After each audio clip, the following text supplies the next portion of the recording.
উঠে গেছে। তুমি সাইড দিয়ে উঠলে তো কয়েকদিনে পুজো যাবে। সাইড যা তুই।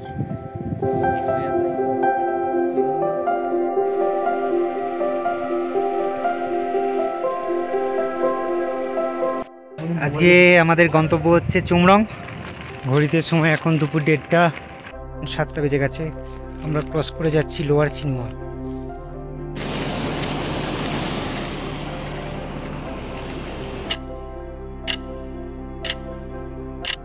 নমস্কার, আজকে তারিখ হচ্ছে 16ই মে। ঘড়িতে সময় এখন 4টে বেজে 45 মিনিট। তো এই মুহূর্তে আমার পেছনে যে দাঁড়িয়ে আছে সেটা হচ্ছে মাউন্ট অন্নপূর্ণার ওয়েস্ট পিক, আর এইদিকে মাউন্ট অন্নপূর্ণার নর্থ পিক। দেখতে পাচ্ছেন অভাবনীয় সৌন্দর্য। এখনও সূর্যের আলো প্রকাশিত হয়নি, তো আমরা সেই স্বর্গীয় মুহূর্তের সাক্ষী থাকার জন্য আমরা বেরিয়ে পড়েছি। আর এই পেছন দিকে দেখা যাচ্ছে মাচাপুচারে দুর্ধর্ষ লাগছে, জাস্ট ভাষায় প্রকাশ করা যাবে না।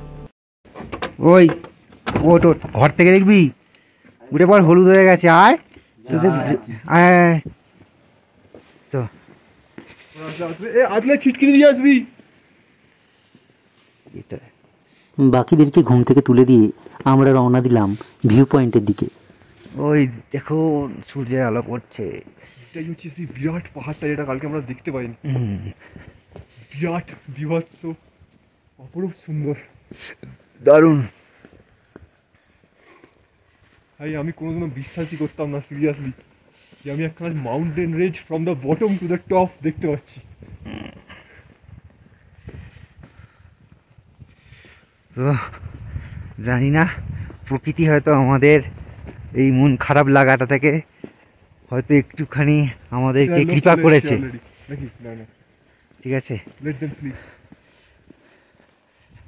আমরা হয়তো নিজেদেরকে কিছুটা হলেও ভাগ্যবান মনে করেছি, কেননা প্রকৃতি তার অপরূপ সৌন্দর্য সূর্যলোকের সাথে দেখার সৌভাগ্য আমাদের করে দিয়েছে।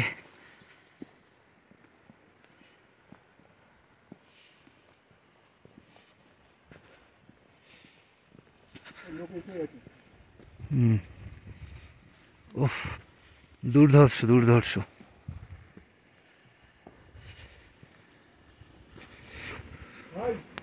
হ্যাঁ, তোর ফোনে কর, আরো ভালো উঠবে। আমারটাতেও করছি।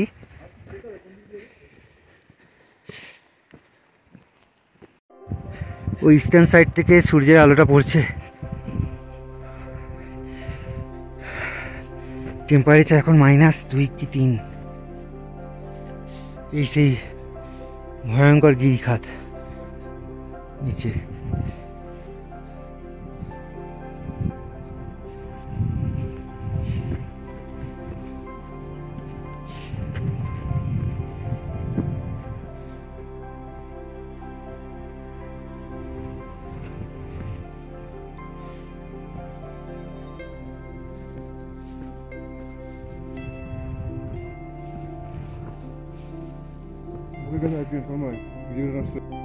এটা হচ্ছে সেই ঐতিহাসিক মুহূর্ত যেখানে সূর্যের রক্তিম আলো পড়ছে অন্নপূর্ণার সেতু শুভ্র চূড়ায়।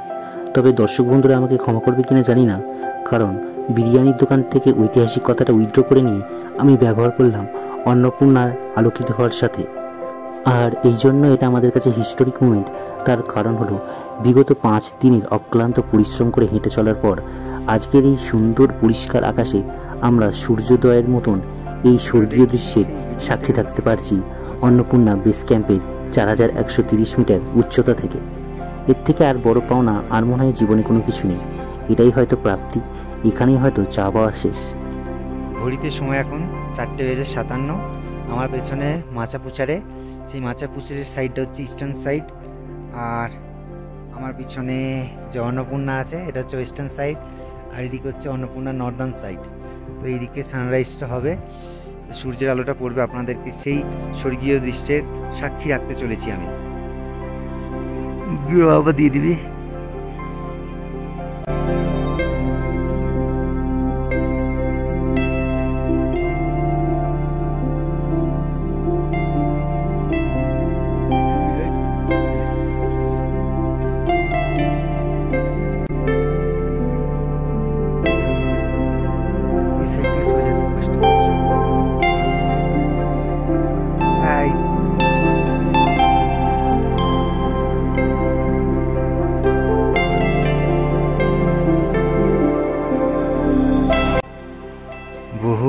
গতকালকে যারা এই এবিসিতে এসেছিলেন, এরকম বহু পর্যটক বলুন বা ট্রেকার বলুন, সবাই এখন এই মুহূর্তে সূর্যোদয়ের মনোরম প্রাকৃতিক দৃশ্য উপভোগ করছেন, আর তার সাথে এই অরেঞ্জিস অন্নপূর্ণার সাক্ষী থাকছেন। হঠাৎ করেই চারিদিক আলোয় ভরে উঠল। মেঘের চাদর সরিয়ে নিজেকে প্রকাশ করল অন্নপূর্ণা। কোনো এক পাহাড় নয়, যেন আকাশ ছুঁয়ে দাঁড়িয়ে আছেন এক দেবী। এই সূর্যোদয়, এই রং বদলানো মুহূর্ত, এটা চোখে দেখা যায়, কিন্তু মনে গেঁথে থাকে আজীবন। আপনারা দেখছেন এই মুহূর্তে সূর্যোদয়ের দৃশ্য, মাউন্ট অন্নপূর্ণা, যার উচ্চতা 8091, আর যে আমাদের পৃথিবীর 10টা 8000 শৃঙ্গের মধ্যে তার জায়গা করে নিয়েছে। ওয়েস্টার্ন পিকের থেকে আগে নর্দার্ন পিকগুলোয় সূর্যের আলো পড়ছে। শরীর কাঁপছে ঠান্ডায় আর মন জ্বলছে অনুভবে। এই অনুভূতির নামই হয়তো জীবন, যেখানে প্রকৃতি আর ভক্তি একসাথে মিশে একাকার হয়ে যায়। হাত পুরো ফ্রিজিং হয়ে যাচ্ছে।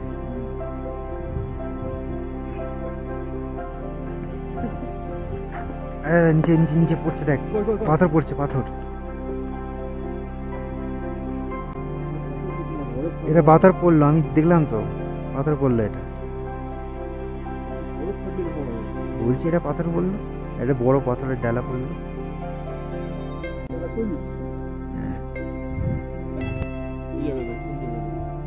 আপনারা দেখছেন একটা ছোট্ট আইস অ্যাভালেন্স। আসলে এটা এত সাডেন হয় না, ভিডিও করা যায় না।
তো অন্নপূর্ণার ওয়েস্টার্ন পিক, অন্নপূর্ণা 3, অন্নপূর্ণা 1, 8091, আর এই সেই ভয়ঙ্কর গিরিখাত এখন সূর্যের আলোতে সম্পূর্ণভাবে বোঝা যাচ্ছে।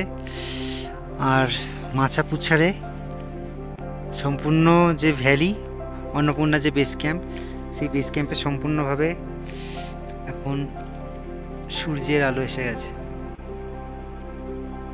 মনের ইচ্ছা জানিয়ে আমি বানালাম পাথর দিয়ে 5 তলার স্তূপ। সূর্যালোকের উপস্থিতিতে আমরা চিনে নিলাম প্রকৃতির আসল স্বরূপকে।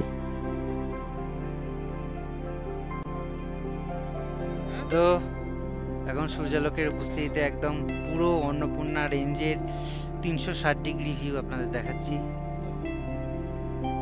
আজকের সকালটি হলো সেই বহু প্রতীক্ষিত প্রাকৃতিক সকাল, যে সকালে উপলব্ধি আর অনুভূতি একসাথে প্রাধান্যতা পেয়েছিল, আর দু চোখ সার্থক বলে উপনীত হয়েছিল। সেই সৌভাগ্যকে আপনাদের সাথে ভাগ করে নেওয়ার সামান্য প্রয়াস আমার।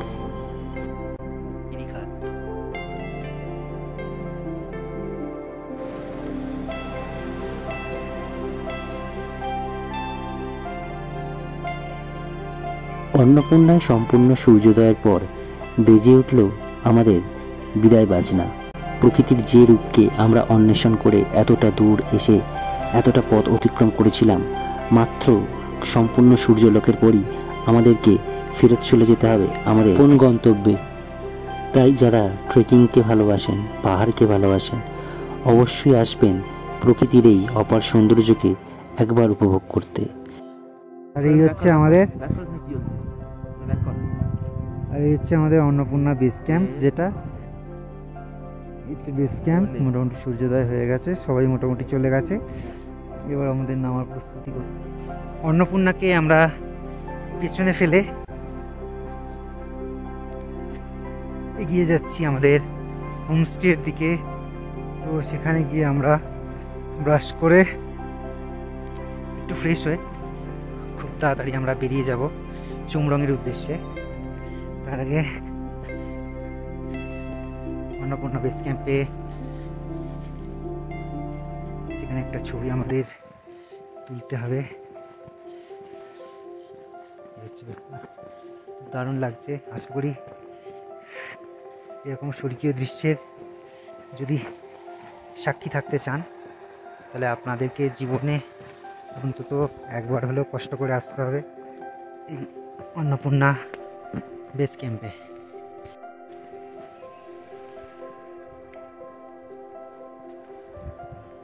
জাস্ট ম্যাড, জাস্ট পাগল হয়ে গেছে, পাগল পাগল পাগল পাগল পাগল, জাস্ট পাগল। বেস ক্যাম্পে ফিরে হালকা ড্রাই ফ্রুটস আর ছাতু দিয়ে ব্রেকফাস্ট করেই আমরা রওনা দিয়ে দিলাম চুমরঙের উদ্দেশ্যে। কি বিরাট পাহাড়। ঘড়িতে সময় এখন 8:20। এই মুহূর্তে আমরা অন্নপূর্ণা বেস ক্যাম্পকে বিদায় জানিয়ে আমরা রওনা হচ্ছি। আজকে আমাদের গন্তব্য হচ্ছে চুমরং। জানি না যত তাড়াতাড়ি নামতে পারবো, কারণ আজকেও বৃষ্টির চান্সেস প্রায় 70% আছে। তো আমরা চেষ্টা করব যতটা তাড়াতাড়ি সম্ভব হু হু করে নিচে নেমে যাওয়ার। Love you Annapurna, love you. আর সত্যি মিস করব এই জার্নিটাকে, মিস করব এই ভালো লাগাটাকে, মিস করব এই প্রকৃতিকে, মিস করব। এভাবে আমরা যাত্রা শুরু করলাম অন্নপূর্ণা থেকে চুমরঙের উদ্দেশ্যে।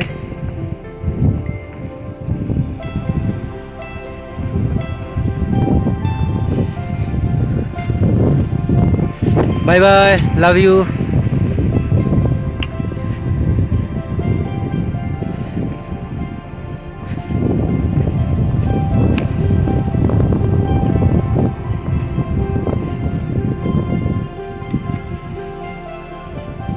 ওই যে দূরে দেখা যাচ্ছে নমস্তে অন্নপূর্ণার বোর্ড।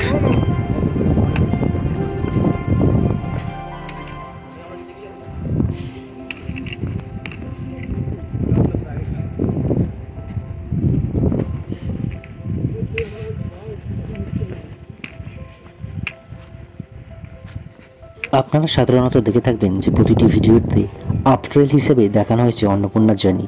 আজকে যে আমরা অন্নপূর্ণা থেকে চুমরং যাব, তো আজকে আমরা ডাউন ট্রেলের ভিডিওটাও আপনাদের সাথে শেয়ার করব। ইয়েস, আজকে আমরা মোটামুটি 28 কিলোমিটারের একটা হেক্টিক জার্নি করতে চলেছি থ্রু দ্য অন্নপূর্ণা টু চুমরং। জানি না সামনে কি বিপদ আছে বা সামনে কি পরিস্থিতি আমরা ফেস করব, তবে আজকে যে টার্গেটটা নিয়েছি সেটা 3 দিনের রাস্তাটা আমরা একদিনে নামবো। কালকে যখন এসেছিলাম এই জায়গাটা সম্পূর্ণ মেঘাচ্ছন্ন ছিল। পূর্ণাকে সাক্ষী রেখে এই পোটার ভাইদের সাথে আমরা রওনা দিয়ে দিলাম।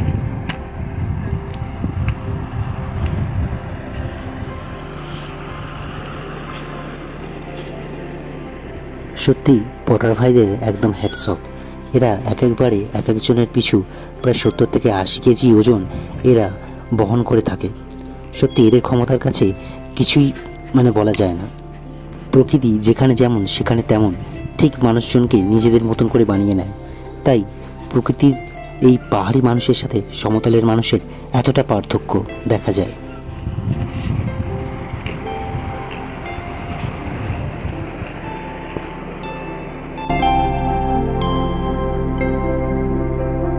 সময় আমরা মেঘের জন্য ঠিক এই ভিডিওটাই মিস করেছিলাম। বুঝতে পারছেন কোন জায়গায় এসেছি? আশা করি যেইটুকুনি আপনাদেরকে দেখাতে পেরেছি সেইটাতে আপনারা হয়তো এই অন্নপূর্ণা বেস ক্যাম্প অভিযানের সমস্ত রকমভাবে সমস্ত তথ্য পেয়ে থাকবেন। আর এক্ষেত্রে আরও যদি কোনো অসুবিধা হয় জানতে, তাহলে আমার ভিডিওর কমেন্ট বক্সে কমেন্ট করতে পারেন বা আমার ইমেল অ্যাড্রেসে গিয়ে আমাকে ইমেলও করতে পারেন। আমি আপনাদের ইমেলের উত্তর দেবো। আমার ইমেল অ্যাড্রেসটা হলো tanmoybej94@gmail.com। আপনাদের এই ভালোবাসা আছে বলে তাই এক্সপ্লোরারের তন্ময় চলে এসছে আজকে অন্নপূর্ণা বেস ক্যাম্পে। তো আমরা যে স্পিডে উঠছিলাম তার মোটামুটি 5 গুণ স্পিড আমাদের বেড়ে গেছে। মানে অ্যাকচুয়ালি আমরা গ্র্যাভিটির দিকে ছুটে চলেছি, আর ব্যাগের ভারটাও আমাদেরকে সামনের দিকে ঠেলছে। এই মাউন্টেনেই আমাদের 4 মূর্তি নামছি।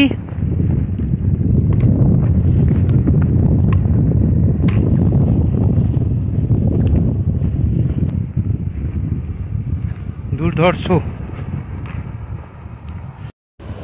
এই যে সুন্দর সুন্দর ফুল ফুটে আছে।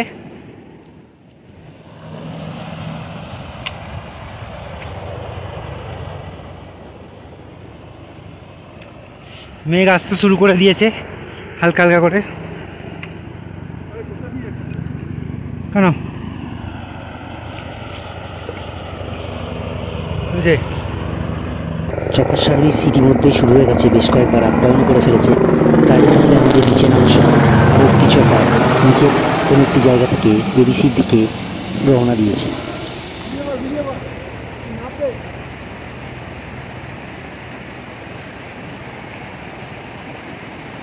ভাই মেঘ এসে গেল।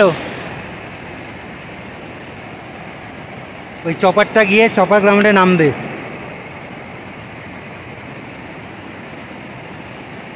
চ আয়।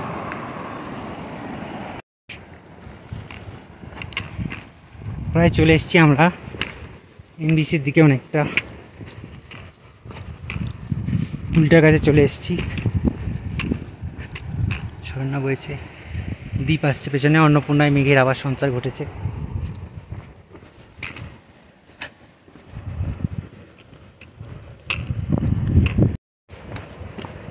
মানে এতটা স্পিডে নামতে পারবো ভাবিনি, হু করে নেমে যাচ্ছি।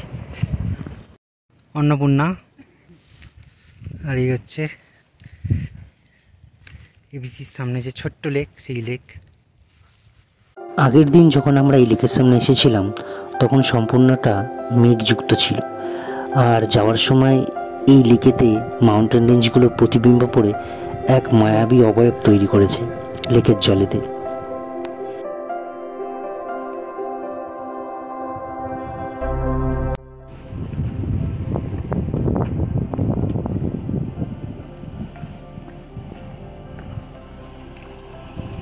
ওই হচ্ছে আপার এমবিসি। চল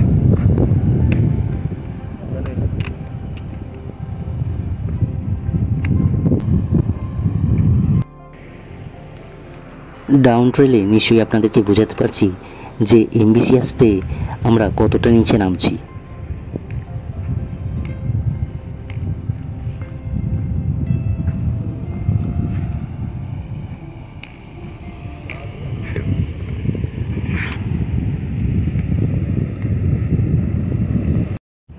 এক ঘন্টা সময়ের মধ্যেই আমরা পৌঁছে গেলাম আপার এমবিসিতে। আর এখান থেকে নিচেই দেখা যাচ্ছে লোয়ার এমবিসি।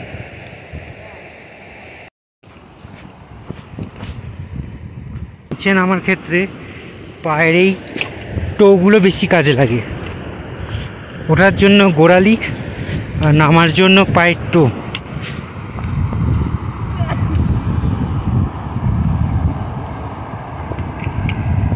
দেখেছেন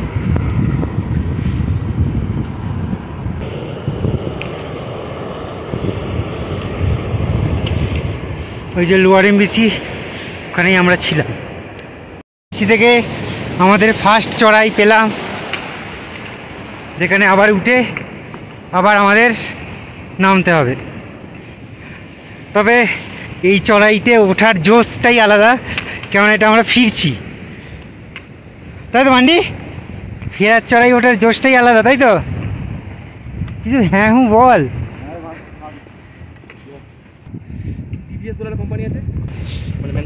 তো আমরা এমবিসি থেকে এখন যাচ্ছি দেউরালির পথে। ভয়ঙ্কর সেই রাস্তা।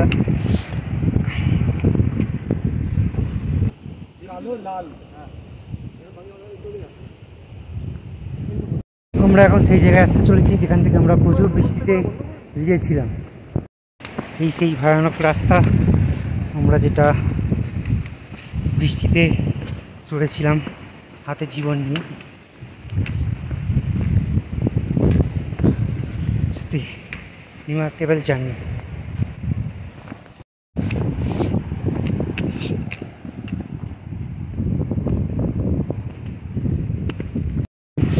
ওই দূরের ওই জায়গা থেকে আমরা ভিজে ভিজে এমবিসি পৌঁছেছিলাম।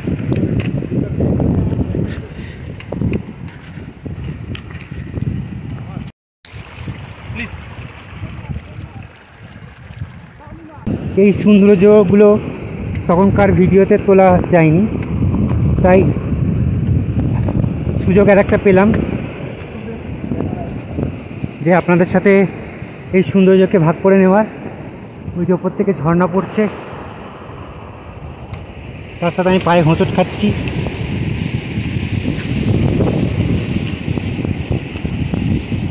দারুণ দারুণ। চলুন আগেও গিয়ে কিছু দেখাবো। যা দেখো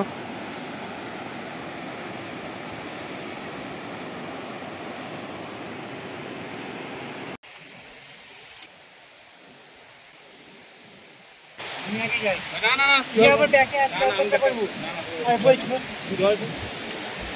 যাই না। আমার সঙ্গে কোন দিক থেকে দ্বীপ ওইদিকে গ্লেশিয়ার পার হয়ে গেল, আর এদিকে অমিত মান্ডির মধ্যে বাদানুবাদ চলতেই থাকছে যে কে আগে যাবে, কে কার ভিডিও আগে করে দেবে। পাহাড়ে এসে ত্যাগী হব না তা কখনো হয়, তাই সর্বত্যাগী বাবা না হলেও নিজের স্বার্থকে ত্যাগ করে বাকি দুজনকার ভিডিও করে দিতে আমি রয়ে গেলাম অপর প্রান্তে। হ্যাঁ যা না বলেছি, আরে তুই যদি আমারটা করে দিই আমি কেন তোর জন্য করতে পারবো না?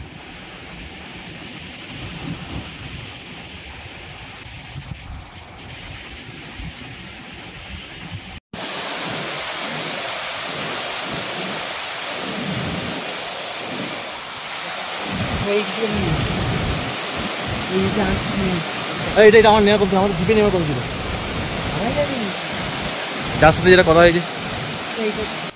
Best trekker goes to mister Deep Hazra.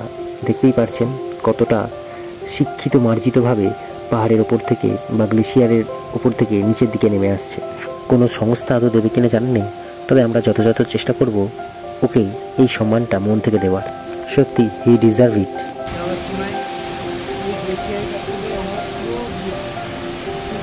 কথায় বলে যার কেউ নেই তার ভগবান আছে, আর আপনা হাত জগন্নাথ। সেই আপনা হাতকেই আমি ব্যবহার করে এই ভিডিওটা শ্যুট করার চেষ্টা করেছিলাম। তার পরক্ষণেই একটা বড় বিপদের মুখে আমি পড়ে গিয়েছিলাম। তাই আপনাদেরকে রিকোয়েস্ট করব, আপনারা কখনোই এই গ্লেশিয়ার পার হওয়ার সময় এইরকম রানিংয়ে চলতে চলতে ভিডিও বানাবেন না।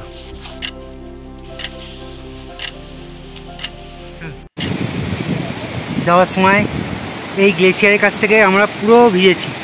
টোটালটা কিন্তু আইস গ্লেশিয়ার। হ্যাঁ, শক্ত কিন্তু নেই, রোদ্দুরে একটু নরম হয়ে গেছে কি, তাই তো? পা গেলেই কিন্তু পা বসে যাচ্ছে। আর ওইটা সিঁড়ি দিয়ে ওপরে উঠে গেলেই আমরা পেয়ে যাবো। অবশেষে আমরা দেউরালি প্রবেশ করতে চলেছি খুবই কম সময়ের মধ্যে।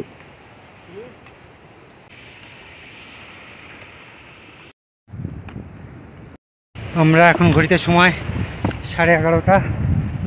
তো আমরা দুদিনের জার্নি, যেটা ছিল ডোভান থেকে এমবিসি, এমবিসি থেকে এবিসি, আমরা সেই দুদিনের জার্নির প্রায় 9 কিলোমিটার 3 ঘন্টায় চলে এলাম।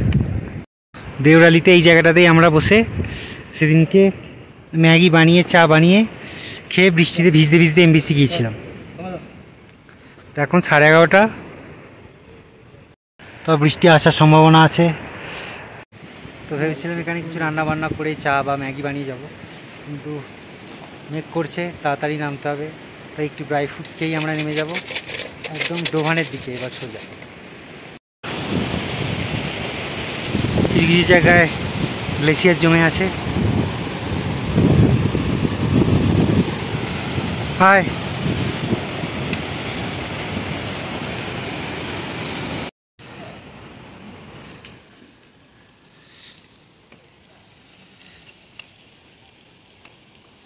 এখন আমরা ডোভানের আগে হিমালয়ের পথে আছি।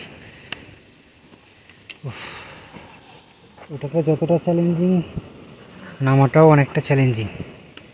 না, জুতো যদি না ভালো হয় পা স্লিপ করবে, আমারও কভারও করেছে। আর ব্যাগের ওয়েটটা সবসময় আপনাকে সামনের দিকে ঝুঁকিয়ে দেবে।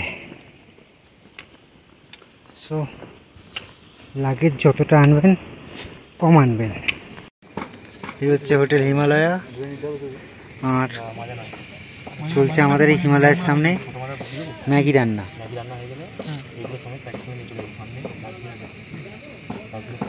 আরে আমি মাছবো কথা বলছি। তো যা কেউ করতে পারেনি আমরা করে দেখিয়েছি।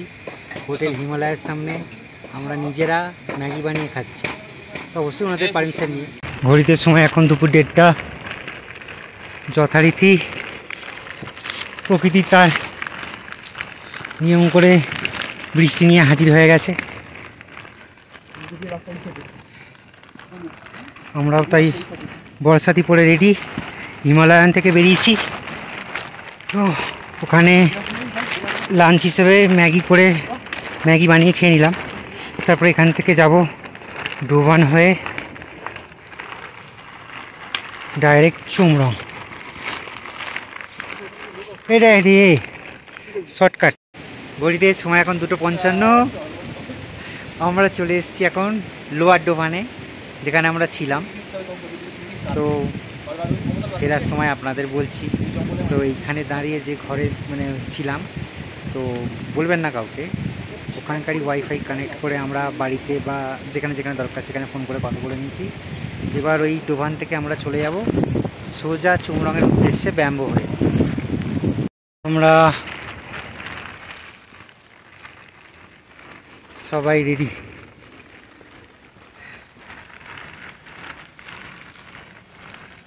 আকাশে আবার মেঘের খেলা।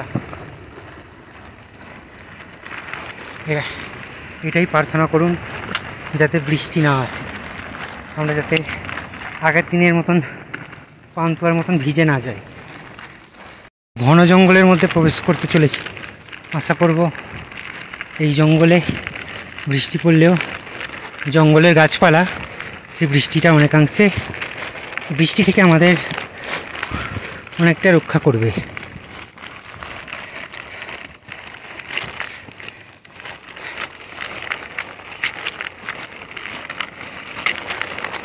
ব্যাম্বো গ্রামের শুরুয়াত হয়ে গেছে। চারিদিকে দেখছেন ছোট ছোট বাঁশ গাছ। তো আমরা ব্যাম্বোর রাস্তায় ঢুকে পড়েছি। ব্যাম্বোর রাস্তায় ঢুকতে গেলে আমরা যাওয়ার সময় নেমেছিলাম কিছুটা উঠে, এবার উল্টো দিক দিয়ে ফেরার সময় যখন যাচ্ছি তখন আমাদের উঠতে হচ্ছে। তো কিন্তু সেই কষ্টের মধ্যে অফুরন্ত পাওয়া আছে, প্রকৃতি আছে যেখানে নেই অক্সিজেনের মধ্যে বিষ, পুরোটাই হচ্ছে পিওর।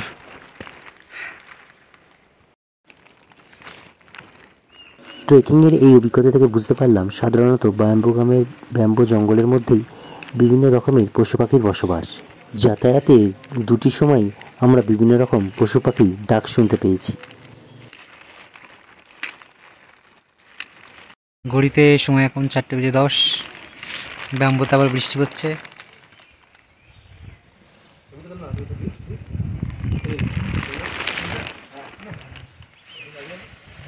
পুরো মেঘে মেঘাচ্ছন্ন হয়ে গেছে পরিবেশ, সামনে পেছনে কিছু দেখা যাচ্ছে না, তবুও আমাদেরকে আজকে চুমরং পৌঁছতেই হবে। ওদিক দিয়ে এলাম, এবার এদিক দিয়ে নিচে নেমে যাব। এই সিঁড়ি দিয়ে খুব সহজে নেমেই পৌঁছে গিয়েছিলাম ব্যাম্বো গ্রামে। এখন এটা আমাদের কাছে খুবই ভয়ঙ্কর হয়ে উঠেছে। ওই যে প্রমাণ ওখানে দাঁড়িয়ে আছে। আবারও পড়ছে। আমরা সিনু কভার করে কী বলে ব্যাম্বো কভার করে সিনু আসার আগে যে বড় সিঁড়িটা ছিল সেটা আমরা পেরিয়ে চলে এসেছি। না আজকে যতটা নেমেছি, যতটা না কষ্ট হয়েছে এই ব্যাম্বো থেকে সিনুতে যাওয়ার পথে, যে সিঁড়িটা আমরা যাওয়ার সময় নেমেছিলাম সেই সিঁড়িটা এখন চড়ে মানে সমস্ত কী বলবো শক্তি একবারে নিংড়ে গেছে। আর জাস্ট কিছু বলার নেই। অমিত পেছনে আছে, ওর খুব শরীরটা দিচ্ছে না, কিন্তু কিছু করার নেই, আমাদেরকে আজকে আমাদের গন্তব্যে যেতেই হবে। চলুন, এই হচ্ছে এখানকার সিনারি, মেঘেদের রাজ্য। ঘড়িতে সময় এখন 5:18। তো এই মুহূর্তে আমরা সিনেমা প্রবেশ করার আগে ঘন জঙ্গলের মধ্যে আছি। তো আমার দুজন বন্ধু মান্ডি আর অমিত ওরা একটু পিছিয়ে পড়েছে, তাই আমার সাথে যে বন্ধু হাঁটছিল দীপ তাকে একটু পাঠিয়েছি পিছনে, যাতে একটু দেখে আসতে পারে যে ওরা ঠিক আছে কিনা বা আস্তে আস্তে আসছে কিনা। বেশ মিনিট 10 হয়ে গেল ওদেরকে পাচ্ছে, কেননা এই মুহূর্তে 5:17 বাজে, চারিদিকে মেঘ ভর্তি, ঠান্ডাও পড়ে যাবে, প্লাস হঠাৎ করে এই যে আলোটা দেখছেন দিনের আলোটাও আর থাকবে না, হঠাৎ করে অন্ধকার। শেষমেশ আমরা যদি সিনেমাতেও না ঢুকতে পারি তাহলে আমাদের চুমরং যাওয়া আজকে আর হবে না। তো দেখা যাক ওরা কখন ফেরে। ট্রেকিং করার সময় কষ্ট হলেও যদি একইভাবে চলতে থাকা যায় তাহলে শরীরে কষ্ট অতটা প্রভাব ফেলে না। তবে এখানে বাকি 3 জন বন্ধুর জন্য অপেক্ষা করতে করতে আমার শরীর ছেড়ে দিচ্ছে। দেখি ওরা যদি না ফেরে এখনও, তাহলে আর 10 মিনিট পর আমি ওদেরকে খুঁজতে যাব। আমি 3 জনকে খুঁজতে যাওয়ার আগেই দীপ আর মান্ডি মিলে অমিতকে এক প্রকার উদ্ধার করে এনেছে। ওর শরীরটা খুবই খারাপ। এর সময় এখন 6:30। আমরা আপার সিনেমাতে চলে এসেছি। আমাদের ব্যাম্বো থেকে সিনেমা আসতে প্রায় 2.5 ঘন্টার সময় লাগলো। সিঁড়িটা চড়তেই আমাদের সব থেকে বেশি কষ্ট হয়েছে। 7টা বেজে গেছে, আমরা ক্রস করে যাচ্ছি লোয়ার সিনেমা। ঘড়িতে সময় এখন সন্ধ্যা 7:50। এরই মধ্যে আমরা পেরিয়ে যাচ্ছি সিনেমা এবং চুমরঙের মাঝখানে যে ঝুলাপুল আছে সেই ব্রিজটিকে। আর আমাদের এতটা সময় লাগার কারণ অমিতের খুবই শরীর খারাপ, তার সাথে আমরাও খুব ক্লান্ত, কেননা একটা করে পা যতটা আমরা উপর দিকে তুলছি তার সাথে শরীর সম্পূর্ণভাবে ছেড়ে দিচ্ছে। জানি না চুমরঙে গিয়ে কোনো আমরা থাকার আশ্রয় পাবো কি না, কারণ সেখানে মানুষ সন্ধ্যা 7টার মধ্যেই ডিনার করে শুয়ে পড়েন। সেখানে রাতের খাবার পাওয়া তো বিলাসিতা মাত্র। সুতরাং আপনারাও এই জার্নিতে শেষ অবধি থাকুন, দেখুন বাকিটা কি হয়। দেখুন দীর্ঘ 28 কিলোমিটার যাত্রার পরিণতি কি হয় আমাদের সাথে।